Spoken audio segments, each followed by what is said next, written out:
Hi friends, I hope you're doing well. I am well myself. My name is Wanyiha Jean Dutz and I'm glad to be back. It's such a sunny day in Worcester today. Do you see the sun coming through? I've even had to draw my curtains just so that the light doesn't interfere with our video. I hope you watched the video yesterday and I hope you've been watching others. If you're new here, you're very much welcome. I'm sorry about that. If you're new here, you're very much welcome. We love our visitors, especially those who hit on that subscribe button. So, Karibu, let's do this together.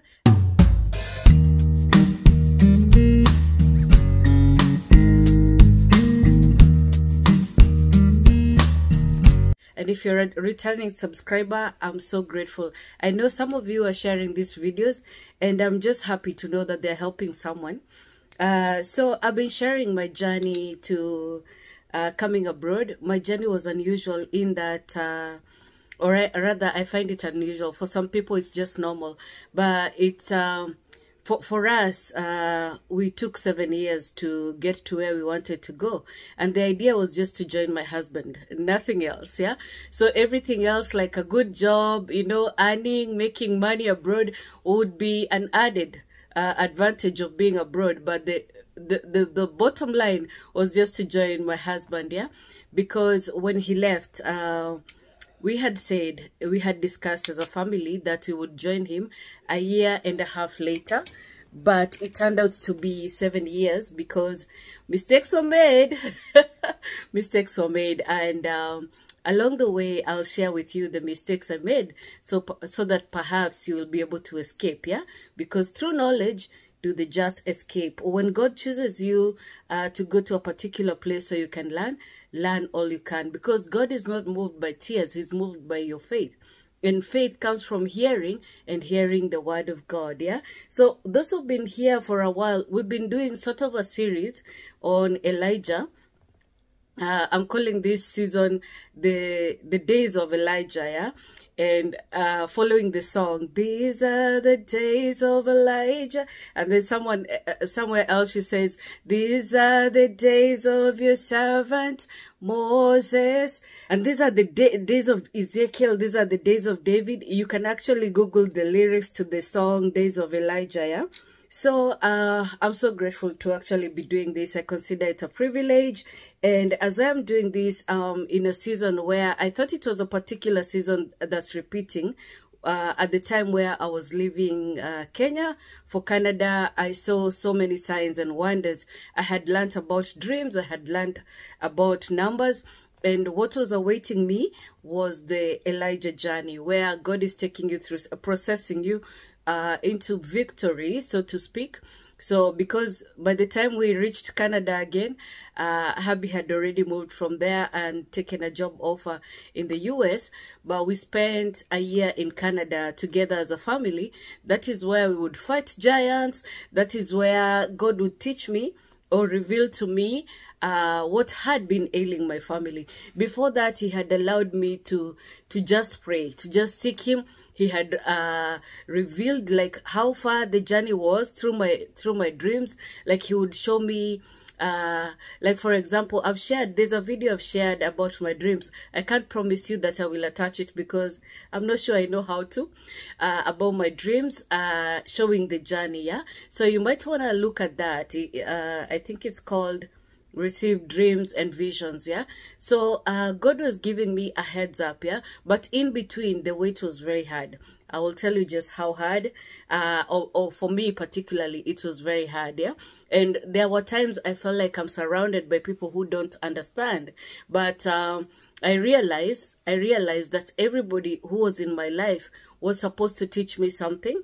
And when you're being taught, some teachers are very harsh. Yeah, some teachers just don't care. Some teachers will hurt you. They will even use a staff or a rod on your head. Yeah, the journey can be rough, but once you do it, and once God lets you see why it had to be like that, you are led even into forgiving these people and understanding that they didn't even know better. Yeah, how could they have? You know, we are people. We go by instincts. It's very few people.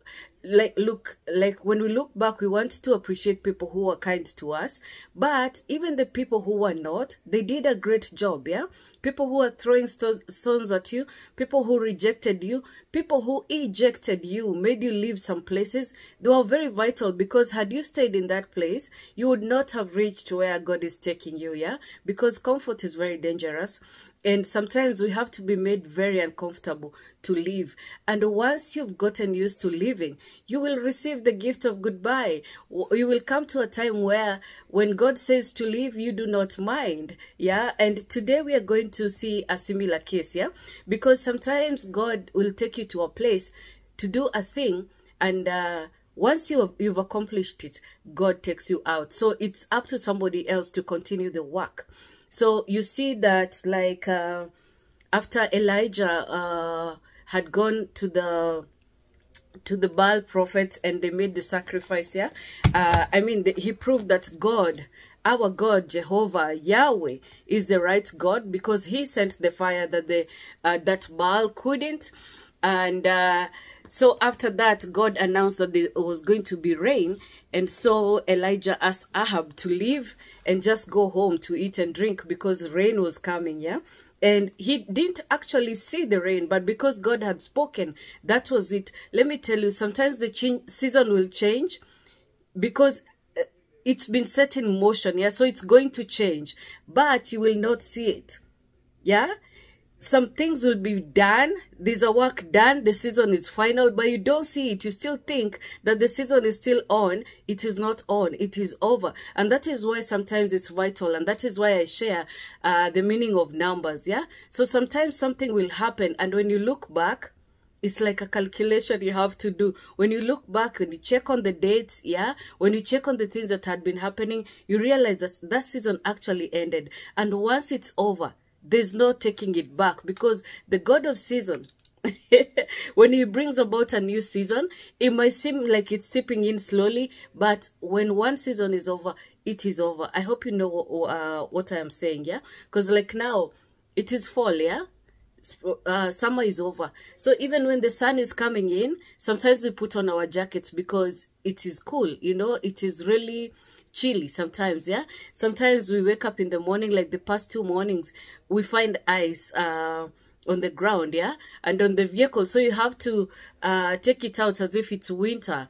The leaves are falling, and yeah, winter is truly approaching. Yeah, it's a new season, whether we like it or not. Yeah, and at some point we'll talk about letting go. Yeah, sometimes it's very hard to let go of seasons that have been, and because when you're letting go, you don't even know that God will cause it, whether God will cause it to repeat, whether God will bring back some things that left you, or some people that left you. He might bring them back. And so it is important to learn how to leave a season and how to come back to it. Have you ever left a place having fought with those people?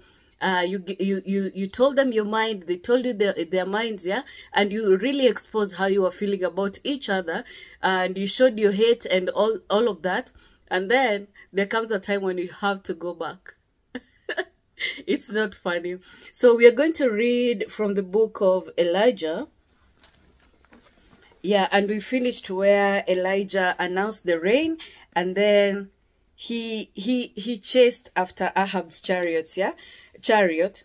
So we are going to read from Elijah chapter 19. When Ahab got home, he told Jezebel everything Elijah had done, including the way he had killed all the prophets of Baal. So Jezebel sent this message to Elijah: "May the gods strike me and even kill me if by this time tomorrow I have not killed you just as you killed them." Elijah was afraid and fled for his life. He went to Beersheba, a town in Judah, and he left his servant there. Then he went on alone into the wilderness, traveling all day. He sat down under a solitary broom tree and prayed that he might die. "I have had enough, Lord," he said. "Take my life, for I am no better than my ancestors who have already died." Then he lay down and slept under the broom tree. But as he was sleeping, an angel touched him and told him, "Get up and eat." He looked around, and there beside his head was some bread baked on hot stones and a jar of water. So he ate and drank and lay down again. Then the angel of the Lord came again and touched him and said, "Go up and eat some more, or the journey ahead will be too much for you." So he got up and ate and drank, and the food gave him enough strength to travel 40 days and nights to Mount Sinai, the mountain of God. There he came to a cave where he spent the night. And we are going to jump from there, verse 8 to verse 14, because there were some manifestations before the Lord appeared to him. And when he did finally appear, I'm going to read from verse 13. When Elijah heard it, because the Lord was appearing before him, but he was coming through like some wind, some storm. Anyway, verse 13, when Elijah heard it, he wrapped his face on his cloak and went out and stood at the entrance of the cave. And a voice said, "What are you doing here, Elijah?" He replied again, "I have zealously served the Lord God Almighty, but the people of Israel have broken their covenant with you, torn down your altars, and killed everyone of your prophets. I am the only one left, and now they're trying to kill me too." Then the Lord told him, "Go back the same way you came." Remember, he had traveled 40 days and nights. The journey that God takes you on is not easy, and that is why God is not moved by tears. He's moved by your faith. So life is not meant to be easy, but I don't know why we think it should be. So go back the same way you came and travel to the wilderness of Damascus. When you arrive there, anoint Hazael to be king of Aram, then anoint Jehu, grandson of Nimshi, to be king of Israel, and anoint Elisha, son of Shaphat, from the town of Abel Meholah, to replace you as my prophet. Anyone who escapes from Hazael will be killed by Jehu, and those who escape Jehu will be killed by Elisha. Yet I will preserve 7,000 others in Israel who have never bowed down to Baal or kissed him. And so the next thing is the call of Elisha. And that is why I'm saying sometimes God will take you somewhere to fight a battle. And once you've accomplished what you're supposed to do, he asks you to leave, yeah? Sometimes you really want to see the aftermath. You want to see, did you really bash them, hit their heads, God, because of what they did to me? But God is like, no, you move on, you still have work to do. But actually, Elijah was taken up in heaven and given a good rest. Such is the kind of journey you see. When people come abroad, they tell you they have gone through a lot, and it depends on the person and what they're battling, because some people take the longest time. You understand, we were following my husband, but when we go to Canada, he wasn't there. He wasn't even there to receive us, yeah? He had moved on to the state because the battle was still not over. God was still processing us, and it makes me understand that the things that we were fighting in our family were not easy. Some people have it easy, you know? But you do not even know the price they had to pay before they reached there. I am a witness to my husband's journey. He had to wait for a long time. He had to fight battles. And some he fought just by being, going to school, fighting with those books, yeah, and just succeeding in his education. And then, after even doing his education so well, he had to wait 7 years before he went on to a school of higher learning. It was tough. I am a witness. I was there. And listen, we were in our childbearing years. It was hard because sometimes we did not have enough even to feed our kids. It was very difficult, yeah? But you have to keep the faith, man. You have to keep the faith. And sometimes you wait very badly. And when you come to realization of what you have done, you're just so scared that it won't happen, you know. But it's still going to happen because God knows what you are fighting. I like to use the example of, you remember the madman that Jesus met, and he asked him, "What is your name?" And he said, "Legion," because the demons that were in him were too many, and he was begging God to not destroy him. The demons in him, were begging Jesus, "Please do not destroy us," because they knew if they are removed from this his body, they will be destroyed. And so they begged, because they knew Jesus was not going to leave that man like that. They begged to be thrown into the pigs. The pigs were how many? 2,000. And yet they could not bear the burden, yeah? So when the demons were thrown into the pigs, they ran into the water body. Was it a lake or a river? Or a river? And they perished. I'm saying that to say sometimes what you're battling is so difficult and people don't even understand. They will criticize you because of how you show up. Clearly, you're carrying so many demons in you because they made an abode in your family. And in your family, it's not the building, it is the people. You understand? And sometimes you find people so badly broken, so badly infirmed because of the demons taking control in that place, you know. I was learning from Vlad the other day how to spot a demon in a person, right? And when you look at the signs, you see that is so many of us, yeah? But God intends to take you out of that. But how will he take you if you're expecting him to just come because he came for somebody else? You're like, why are you doing it for them and you're not doing it for me? God wants you to be involved with the little you have, even with the faith as little as a mustard seed. He wants you to be involved, yeah? I've been facing a very different kind of season, yeah? But I'm thanking God because I see signs and wonders, yeah? And even beautiful gifts. Notice my bracelets. I had to wear them today just to say that God is good. And trust me when I say that sometimes, even though you battle and you feel like you're at such a disadvantage, God is building your faith to a point where even when things are bad, you do not fear because you know he's coming through, yeah? So Isaiah is a beautiful, beautiful book to just build yourself. Read a psalm every day and you will see God manifesting because David went through a very tough journey. But what was happening? He was affirming himself in the Lord every day. I urge you to read Psalms 23 like I told you yesterday and just see God affirming you, yeah? The other day, I was facing a difficult situation. And I mentioned it was a place where I couldn't make a decision. And once I made it, because it was a very scary decision, I will tell you about it one of these days.